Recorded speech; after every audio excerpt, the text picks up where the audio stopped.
Hello everyone. पिछले lecture में हमने देखा कि फोटो इलेक्ट्रिक इफेक्ट होता कैसे है। इस लेक्चर में हम समझेंगे कि फोटो इलेक्ट्रिक इफेक्ट आखिर होता क्यों है।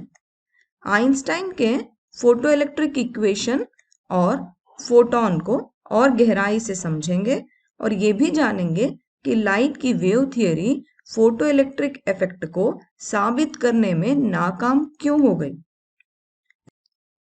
इस लेक्चर में ये भी पता करेंगे कि आइंस्टाइन वाली लाइट की थियरी को एक्सपेरिमेंटल साइंटिस्ट ने किस आधार पे सपोर्ट किया और फोटो इलेक्ट्रिक इफेक्ट का हमारे जीवन में क्या महत्व है।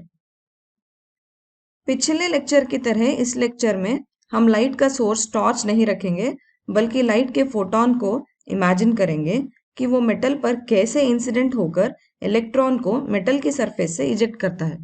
फोटो इलेक्ट्रिक इफेक्ट में इलेक्ट्रॉन एक पूरे फोटोन को ऑब्जॉर्ब कर लेता है और मेटल से एमिट हो जाता है।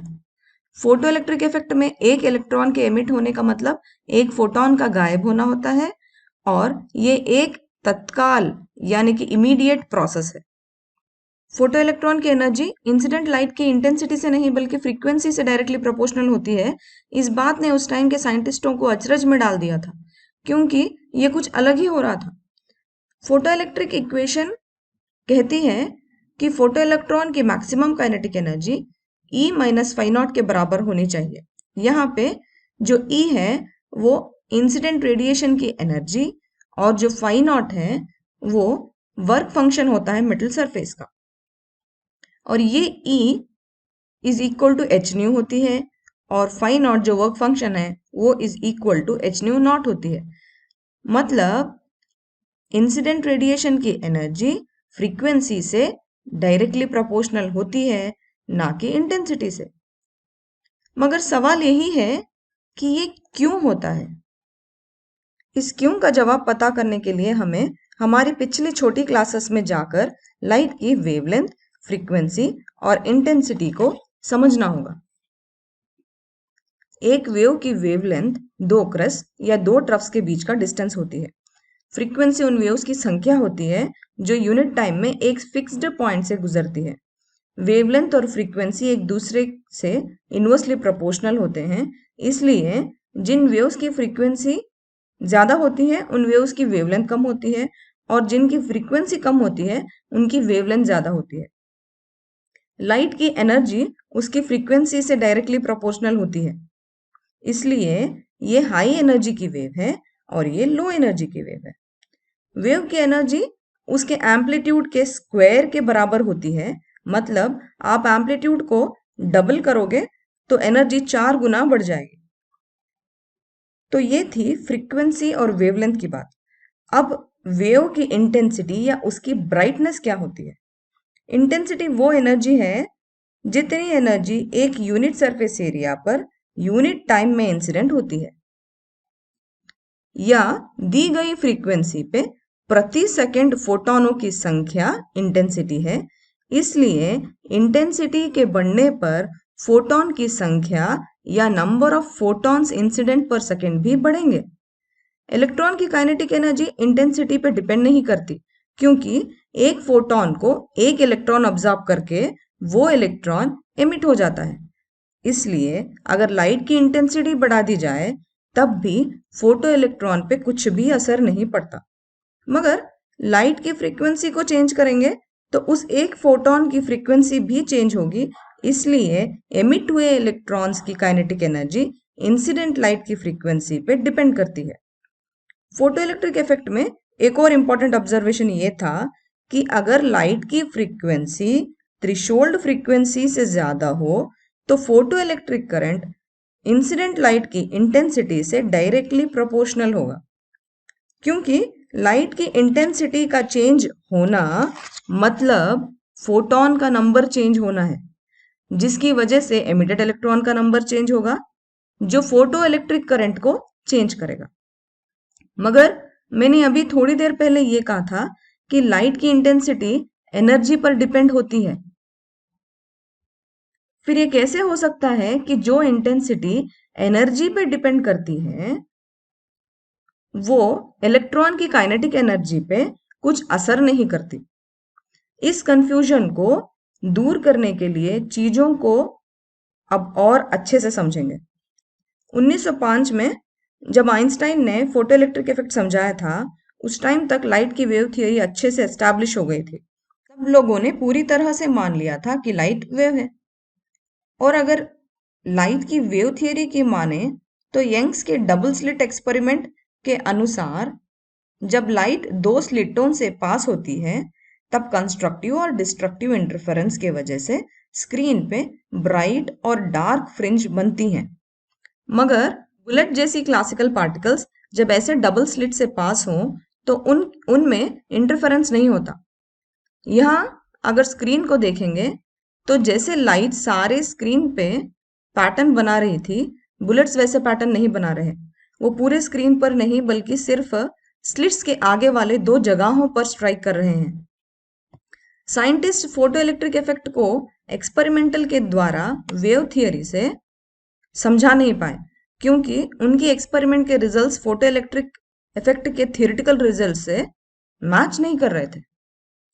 वेव थियरी के अनुसार इंसिडेंट रेडिएशन की एनर्जी एम्पलीट्यूड के स्क्वायर से प्रोपोर्शनल है, इसलिए वेव की इंटेंसिटी का बढ़ना मतलब वेव की एनर्जी का बढ़ना हुआ। मगर हमने देखा कि फोटो इलेक्ट्रिक इफेक्ट में इंटेंसिटी लिबरेटेड इलेक्ट्रॉन्स की काइनेटिक एनर्जी पे कुछ असर ही नहीं करती। पॉइंट नंबर 2 ये है कि वेव थियरी के अनुसार इंटेंसिटी ज्यादा होगी तो ज्यादा इलेक्ट्रॉन्स होंगे। फोटो इलेक्ट्रिक इफेक्ट में ये जरूर हुआ था, मगर वो तभी होता है जब इंसिडेंट लाइट की फ्रीक्वेंसी थ्रेशोल्ड फ्रीक्वेंसी से ज्यादा होगी, वरना हाई इंटेंसिटी वाली रेडिएशन पर भी फोटो इलेक्ट्रिक इफेक्ट नहीं होगा। वेव थियरी थ्रेशोल्ड फ्रीक्वेंसी के बारे में कुछ बात ही नहीं करती। अगर इसकी माने तो कोई भी फ्रीक्वेंसी वाली लाइट जिसकी इंटेंसिटी ज्यादा है वो इलेक्ट्रॉन्स को एमिट करेगी। मगर फिर वही है कि फोटो इलेक्ट्रिक इफेक्ट में सिर्फ वो लाइट यूज होती है जिसकी फ्रीक्वेंसी थ्रेशोल्ड फ्रीक्वेंसी से ज्यादा हो। वेव थियरी के हिसाब से एक और इम्पोर्टेंट पॉइंट ये था कि लाइट की इंसिडेंट होने की थोड़ी देर बाद इलेक्ट्रॉन एमिट हो, मगर फोटो इलेक्ट्रिक इफेक्ट में ये तुरंत हो रहा था, यानी कि ये इंस्टैन्टेनियस प्रोसेस है। इसलिए फोटो इलेक्ट्रिक इफेक्ट ने वेव थियरी ऑफ लाइट को फेल किया क्योंकि वो फोटो एमिशन के बेसिक फीचर्स ही नहीं समझा पा रही थी। तब आइंस्टाइन ने इलेक्ट्रोमैग्नेटिक रेडिएशन को एक अलग ही पिक्चर दिया जिसमें क्वांटा और फोटॉन थे और लाइट एक पार्टिकल की तरह बिहेव कर रही थी। इसका एविडेंस फोटो इलेक्ट्रिक इफेक्ट खुद है। फोटॉन के पास एनर्जी और मोमेंटम था, जो एक स्ट्रॉन्ग इशारा दिखाता है कि लाइट के क्वांटम को पार्टिकल से एसोसिएट किया जा सकता है। अब एक छोटी सी कहानी सुन के इसको और अच्छे से समझने की कोशिश करेंगे। एक समय की बात है जब दो लड़कियां इलेक्ट्रॉनिका और फोटोनिका थीं। फोटोनिका के पास इलेक्ट्रॉनिका से ज्यादा एनर्जी थी। एक दिन फोटोनिका इलेक्ट्रॉनिक की तरफ दौड़ते हुए गई और उसने खड़ी हुई इलेक्ट्रॉनिका को टक्कर मार दी। इलेक्ट्रॉनिका बेचारी गिर गई। अगले दिन फोटोनिका ने इलेक्ट्रॉनिका को उसी स्पीड से टक्कर मारी, मगर इस बार उसके साथ उसकी सहेलियां थी। उसकी सहेलियां भी फोटोनिका जितनी ताकतवर थी, मगर उनकी वजह से इलेक्ट्रॉनिका के गिरने पर कोई असर नहीं पड़ा। वो उसी तरीके से गिरी जैसे वो पिछली बार गिरी थी। अब इलेक्ट्रॉनिका को गुस्सा आ गया। इस बार वो भी अपने साथ दो सहेलियों को लेकर आई। फोटोनिका की ग्रुप उनके तरफ सेम स्पीड और सेम एनर्जी से दौड़ी और एक एक ने एक एक को उसी तरह से गिरा दिया जैसे पिछली बार इलेक्ट्रॉनिका गिरी थी। इस कहानी से हमें ये सीख लेनी होगी कि फोटोनिका की ग्रुप में लोग बढ़ गए, जिसकी वजह से इलेक्ट्रॉनिका की ग्रुप में ज्यादा लोग गिरे, मगर इलेक्ट्रॉनिका हर बार एक ही तरीके से गिरी। मतलब इंटेंसिटी इंक्रीज हुई तो ज्यादा इलेक्ट्रॉन एमिट हुए, इलेक्ट्रॉन की एनर्जी पे कोई असर नहीं पड़ा। इतना सब कुछ जानने के बाद हम अब फोटॉन की प्रॉपर्टीज को अच्छे से समझ पाएंगे। वैक्यूम में फोटॉन की स्पीड लाइट की स्पीड के बराबर होती है, जो कि 3 × 10⁸ मीटर पर सेकेंड के बराबर होती है। मीडियम के चेंज होने पर फोटॉन की वेवलेंथ चेंज होगी, जिसकी वजह से उसकी वेलोसिटी भी चेंज होगी। फोटॉन अगर रेस्ट में है तो वो एग्जिस्ट ही नहीं करता, मतलब उसकी रेस्ट मास 0 है। हर फोटॉन की एक डेफिनेट एनर्जी h न्यू और definite momentum h new by c है, इसलिए फोटॉन का मोमेंटम उसकी एनर्जी से डायरेक्टली प्रोपोर्शनल होता है। फोटॉन चीजों से टकरा सकता है। इस टाइप के कोलिजन में टोटल एनर्जी और टोटल मोमेंटम कंजर्व्ड होंगे। इस दौरान फोटॉन अब्जॉर्ब भी हो सकता है या नया फोटॉन क्रिएट या एमिट हो सकता है, इसलिए हम ये नहीं कह सकते कि फोटॉन कंजर्व्ड होगा। शायद फोटॉन का नंबर कंजर्व नहीं होगा। और सबसे इंपॉर्टेंट पॉइंट ये है कि फोटॉन की एनर्जी रेडिएशन की इंटेंसिटी से इंडिपेंडेंट है, इसलिए इंटेंसिटी के बढ़ने पर भी फोटॉन की एनर्जी और एमिटेड इलेक्ट्रॉन की एनर्जी चेंज नहीं होती। आइंस्टाइन की थ्योरी ऑफ लाइट को 2 एक्सपेरिमेंटल साइंटिस्टों ने कंफर्म किया था। एक थे रॉबर्ट मिलिकन, जो आइंस्टाइन के ही टाइम के थे। वो आइंस्टाइन के फोटो इलेक्ट्रिक इफेक्ट को मानने के लिए तैयार ही नहीं थे।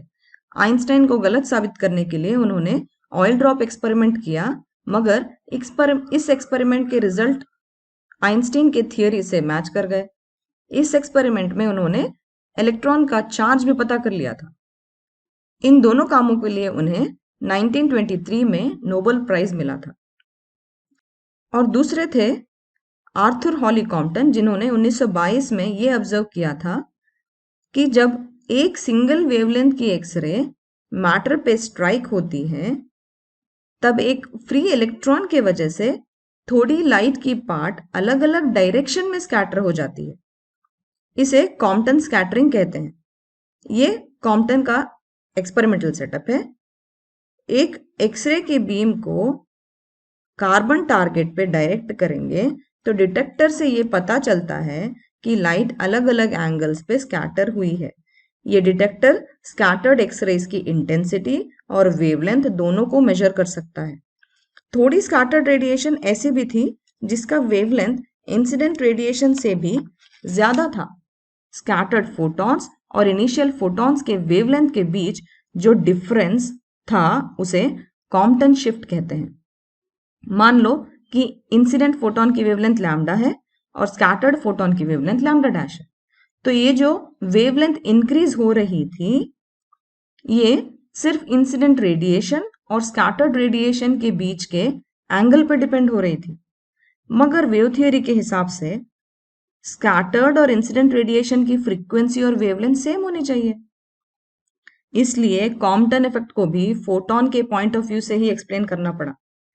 कॉम्पटन स्कैटरिंग को फोटॉन और फ्री इलेक्ट्रॉन के बीच हो रहा इलास्टिक कोलिजन माना गया, और स्कैटर्ड फोटॉन की एनर्जी इंसिडेंट फोटॉन की एनर्जी से कम होगी, क्योंकि स्कैटर्ड इलेक्ट्रॉन को रिकॉइल होने के लिए भी थोड़ी एनर्जी चाहिए होगी।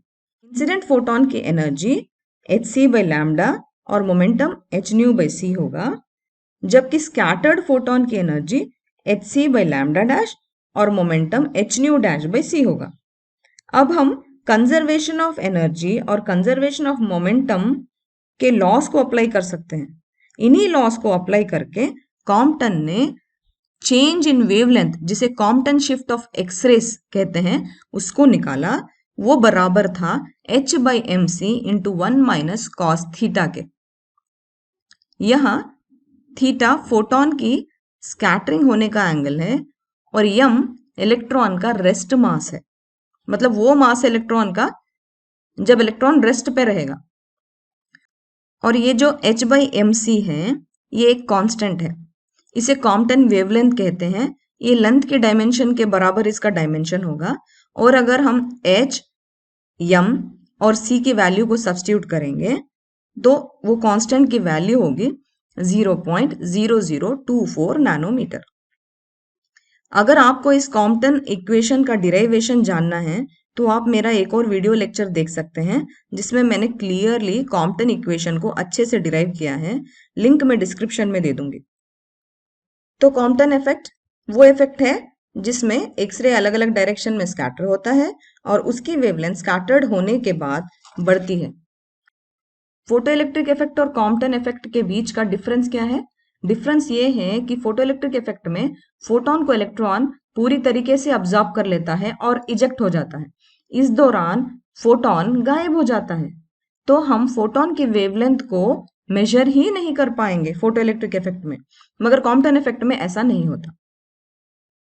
ये 4 एंगल्स हैं जो कॉम्पटन स्कैटरिंग के रिजल्ट्स हैं। यहाँ पे थीटा 0 डिग्री, 45 डिग्री, 90 डिग्री और 135 डिग्री पे लिया गया है। यहाँ हम क्लियरली देख सकते हैं कि स्कैटर्ड एंगल थीटा के इंक्रीज होने पे कॉम्पटन स्कैटरिंग भी इंक्रीज होती है। मैक्सिमम वेवलेंथ तभी पॉसिबल है जब हम थीटा को 180 डिग्री लेंगे, क्योंकि cos 180 की वैल्यू -1 होगी। 1 माइनस ऑफ -1 अगर हम करेंगे तो वो 1 + 1 होगा और वो 2 बनेगा। तो 2 को उस कांस्टेंट से मल्टीप्लाई करना होगा h/mc से, तो हमारी वैल्यू 0.04852 एंगस्ट्रम होगी, या नैनोमीटर में लिखना चाहें तो 0.00485 नैनोमीटर होगी। तो इस नंबर को हमें याद रखना होगा, न्यूमेरिकल्स में ये काम में आ सकता है ताकि हमारे कैलकुलेशन फास्ट हो। और इलेक्ट्रॉन की स्कैटरिंग एंगल और फोटोन की स्कैटरिंग एंगल के बीच का क्या रिलेशन है? इसका रिलेशन है cot θ/2 is equal to 1 plus lambda dash by lambda into tan phi। कोई भी लाइट यूज करेंगे तो कॉम्पटन इफेक्ट अक्कर नहीं होगा। एक्सरेज जैसी शॉर्ट वेवलेंथ के यूज करने पर ही कॉम्पटन इफेक्ट अच्छे से होगा, तो इस पॉइंट को भी नोट करना होगा। ये फोटो सेल है जिसे इलेक्ट्रिक आई भी कहते हैं। ये फोटो इलेक्ट्रिक इफेक्ट पे काम करती है। इसमें semi cylindrical photo sensitive metal plate C है जो सूटेबल फ्रीक्वेंसी की लाइट इंसिडेंट होने पे इलेक्ट्रॉन एमिट करती है। कलेक्टर एक वायर है जिसका लूप बना दिया गया है और जिसको वैक्यूम वाले क्वार्ट्ज या ग्लास बल्ब में रखा गया है। ये कलेक्टर इन एमिट हुए इलेक्ट्रॉन्स को कलेक्ट करता है। फोटो सेल की वर्किंग फोटो इलेक्ट्रिक इफेक्ट के एक्सपेरिमेंटल स्टडी जैसी है, इसलिए मैं आपसे रिक्वेस्ट करती हूँ कि आप इस चैप्टर का पहला लेक्चर देखिए। इससे आपको फोटो सेल की वर्किंग का आइडिया लग जाएगा। लिंक यहाँ ऊपर दिया गया है और मैं डिस्क्रिप्शन में भी दे दूंगी। फोटो इलेक्ट्रिक इफेक्ट के बहुत सारे प्रैक्टिकल एप्लीकेशंस हैं। फोटो इलेक्ट्रिक करंट लाइट की इंटेंसिटी पे डिपेंड करती है। सारे एप्लीकेशंस इसी चीज से काम करते हैं। फोटो सेल द्वारा प्रोड्यूस किया गया फोटो करंट कंट्रोल सिस्टम और लाइट मेजर करने के डिवाइसेस में यूज हो सकता है, और इलेक्ट्रॉनिक इग्निशन सर्किट या रिसर्च में लाइट की इंटेंसिटी मेजर करने के लिए यूज किया जाता है। ऑटोमेटिक डोर ओपनर में भी इसका इस्तेमाल होता है। जो भी दरवाजे से गुजरता है वो इंसिडेंट हुई लाइट की बीम में बाधा डालता है, जिसकी वजह से फोटो करंट अचानक चेंज होता है और मोटर स्टार्ट हो जाती है, जिससे दरवाजा अपने आप खुल जाता है। इसी वजह से ऑडिटोरियम में एंटर करने वाले लोगों को हम लोग गिन सकते हैं, मतलब उनकी संख्या पता की जा सकती है। इनविजिबल रेडिएशन में बाधा होने पर अलार्म बज सकता है, जिसकी वजह से ये ट्रैफिक रूल्स तोड़ने वालों को भी आसानी से पकड़ा जा सकता है।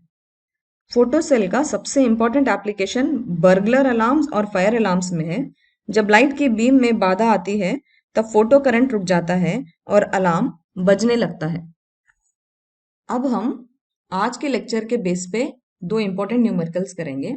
पहला क्वेश्चन है, monochromatic light of wavelength 3000 angstrom is incident on a surface area 4 centimeter square.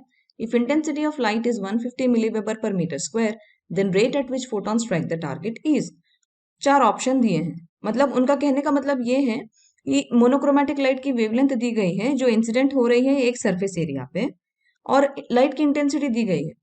वो हमसे ये पूछ रहे हैं कि फोटोन का टारगेट पे स्ट्राइक होने का रेट क्या है, मतलब कितने टाइम में वो फोटोन स्ट्राइक करेगा टारगेट पे। तो क्या क्या दिया गया है? लैम्डा दिया गया है, जो वेवलेंथ है ये है 3000 एंगस्ट्रॉम।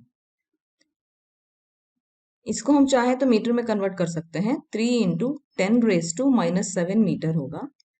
एरिया दी गई है जो 4 सेंटीमीटर स्क्वायर है, जिसे हम 4 इंटू 10⁻⁻4 मीटर स्क्वायर लिख सकते हैं। इंटेंसिटी दी गई है जो 150 मिली वेबर पर मीटर स्क्वायर है। हम मिली को हटा के उसकी जगह में 10⁻³ लिख सकते हैं, क्योंकि 1 मिली की वैल्यू 10⁻³ है, तो वेबर पर मीटर स्क्वायर। अब हमें रेट पता करना है। कौन सा वाला रेट? वो रेट जो फोटॉन स्ट्राइक करेंगे टारगेट पे। मगर यहाँ पे रेट क्या है? वो number of photons striking in certain time है, वो n/t है। और यहाँ पे इंटेंसिटी भी दी गई है, तो इंटेंसिटी की वैल्यू क्या थी? वो nhν/a इंटू 1/t के बराबर थी। मतलब मैं h न्यू के जगह, क्योंकि न्यू c/λ होता है, तो मैं h c/λ a into 1/t भी लिख सकती हूँ, जिसकी वजह से मैं n/t आसानी से निकाल सकती हूँ, जिसकी वैल्यू होगी I λa/hc। अब सबकी वैल्यू सब्स्टिट्यूट कर लेंगे तो हमें आंसर पता चल जाएगा। I क्या है? 150 इंटू 10⁻³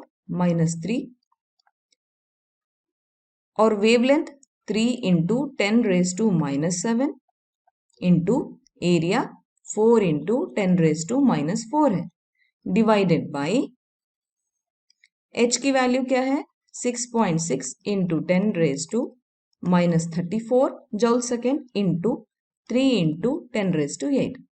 इस पर्टिकुलर न्यूमेरिकल में हमें यूनिट्स का टेंशन नहीं होगा, क्योंकि हमें पता है कि हमें रेट पता करना है, तो उसका फाइनल आंसर का यूनिट सेकंड में होगा, पर सेकंड में होगा, क्योंकि t डिनोमिनेटर में है। अब सारे 10 वाले नंबरों को इकट्ठा कर लेते हैं।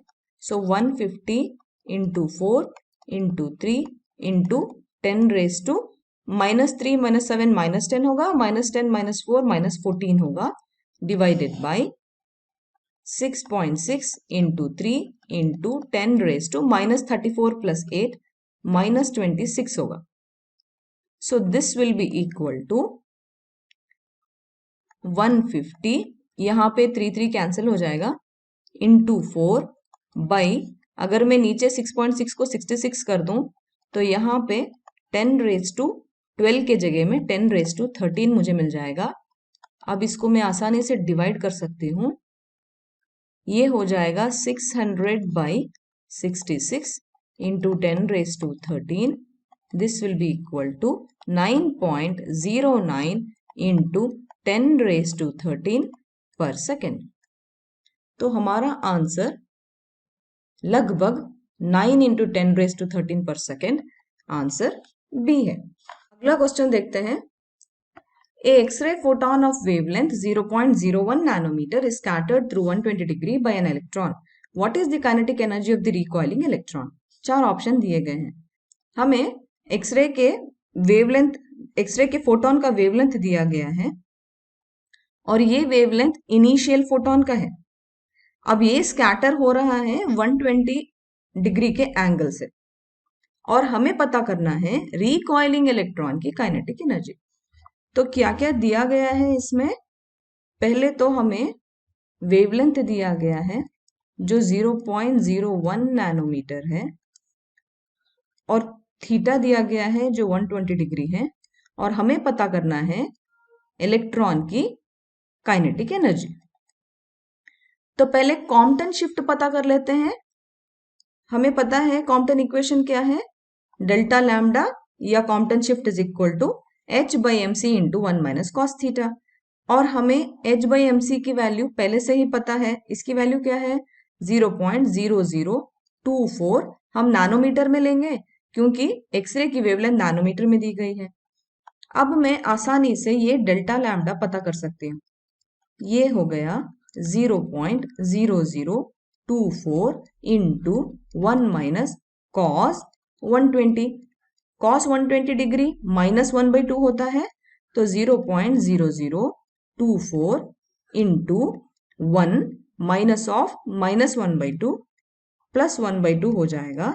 तो इसकी वैल्यू हो जाएगी 0.0024 0.0024 इंटू 1.5। तो इसकी फाइनल वैल्यू मेरे मल्टीप्लाई करने के बाद मुझे मिलेगी 0.0036 नैनोमीटर। अब मेरे पास लैम्डा है और डेल्टा लैम्डा है, तो मैं आसानी से लैम्डा डैश पता कर सकती हूँ। मेरे पास ये कॉम्पटन शिफ्ट वाला फॉर्मूला है, जो है delta lambda is equal to lambda dash minus lambda, या लैम्डा डैश को मैं लैम्डा प्लस डेल्टा लैम्डा से पता कर सकती हूँ। इसकी वैल्यू सब्स्टिट्यूट करूंगी। लैम्डा दिया गया है क्वेश्चन में 0.01 नैनोमीटर है, और डेल्टा लैम्डा हमने पता किया है जो 0.0036 नैनोमीटर है। इसकी वैल्यू मुझे मिलेगी 0.0136 नैनोमीटर। ओके, इसको साइड में रखेंगे। अब याद करिए, हमने बोला था कि कॉम्पटन स्कैटरिंग में या कॉम्पटन इफेक्ट में इंसिडेंट फोटोन की एनर्जी स्कैटर्ड फोटोन के साथ साथ रिकॉइलिंग इलेक्ट्रॉन भी यूज करता है। रिकॉइलिंग इलेक्ट्रॉन है उसकी काइनेटिक एनर्जी और स्कैटर्ड फोटोन की काइनेटिक एनर्जी होगी energy of the incident photon के बराबर, या मैं इसको ऐसे भी लिख सकती हूँ, kinetic energy is equal to incident photon की एनर्जी माइनस स्कैटर्ड फोटोन की एनर्जी। अब याद करिए, E क्या था? E की वैल्यू थी hc बाई लैम्डा और E डैश की वैल्यू थी hc बाई लैम्डा डैश। इसको सब्स्टिट्यूट कर लेते हैं, hc by lambda minus hc by lambda dash. अब मैं hc को कॉमन ले सकती हूँ, और मुझे ये भी देखना होगा कि ऑप्शंस में EV दिया गया है, मतलब इलेक्ट्रॉन वोल्ट में मुझे काइनेटिक एनर्जी को पता करना है, तो मैं इसको E से डिवाइड कर ले सकती हूँ यहीं पे, into 1 by lambda minus 1 by lambda dash. अब मुझे पता है कि hc बाई E की वैल्यू क्या है, एक कांस्टेंट वैल्यू है जो EV और नैनोमीटर में होगी 1240 EV इंटू नैनोमीटर। और ये मेरे वेवलेंथ की वैल्यूज अब मैं जानती हूँ, तो उसको मैं पुट कर लेती हूँ 0.01 माइनस 0.0136, और ये नैनोमीटर में होगा और ये डिनोमिनेटर में होगा, तो ये नैनोमीटर और ये नैनोमीटर कैंसिल हो जाएगा और मेरा आंसर इलेक्ट्रॉन वोल्ट में आएगा।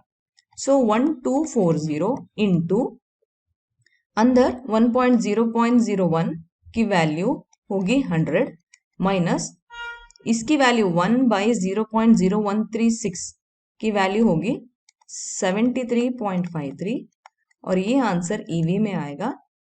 तो इसको हम सब्ट्रैक्ट कर लेते हैं, 1240 इंटू 26.47 EV में, और इसकी वैल्यू होगी 32,822.8 EV।